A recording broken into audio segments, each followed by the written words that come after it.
అంటే మీ కష్టం తప్ప వేరెవరు కనబడట్లేదు మేడం. క్వశ్చన్ ఏంటంటే మీ కష్టం తప్ప మీరెవరు తెర మీదకి కానీ ప్రజల్లో కానీ వచ్చే పరిస్థితులు కాంగ్రెస్ కనబడట్లేదు. ఎందుకు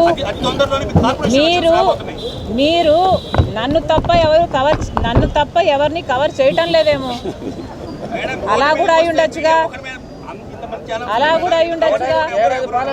మరి మీరు చెప్తున్నారు కదా తాళీ బజావ్ అనే కార్యక్రమము సూపర్ 6 ద్వారా మేము ఇదే నెల్లూరులో చేస్తే మేము చేయలేదు అని మీరు అంటున్నారంటే మీకు అసలు ఇన్ఫర్మేషనే లేదా? నేను మిమ్మల్ని అనొచ్చు కదా.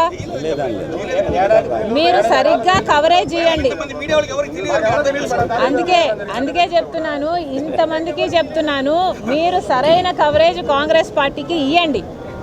జగన్మోహన్ రెడ్డి గారికి వ్యతిరేకంగా నేను మాట్లాడితేనే ఇగో ఇందాక మీరు అన్నట్టు అది మాత్రమే కాదు నా అజెండా. నాకు జగన్మోహన్ రెడ్డి గారికి ఉన్న విభేదాలు చాలా చిన్నవి. In the larger scale of things మాకున్న విభేదాలు చాలా చాలా చిన్నవి. కానీ రాజకీయాలంటే ప్రజలకు సంబంధించింది, రాష్ట్రాలకు సంబంధించింది, దేశానికి కూడా సంబంధించిన విషయం.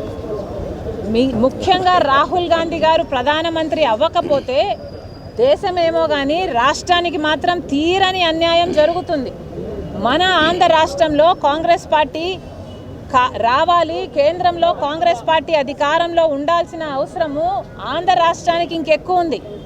ఎందుకంటే విభజన హామీలలో ఏ ఒక్కటి నెరవేరాలన్నా బీజేపీ చెయ్యదు. చూసాం, గత 11 సంవత్సరాలుగా చూసాం. బీజేపీ ఒక్క హామీ అంటే ఒక్కటి కూడా నిలబెట్టుకోలేదు.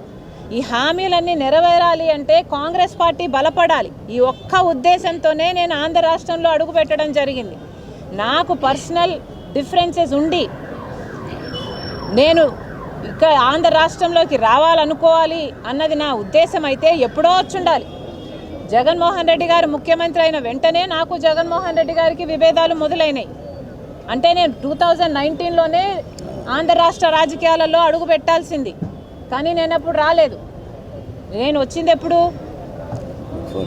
24 బిఫోర్ ఎలక్షన్ ఇక్కడికి వచ్చాను. యాక్చువల్లీ 25లో వచ్చాను.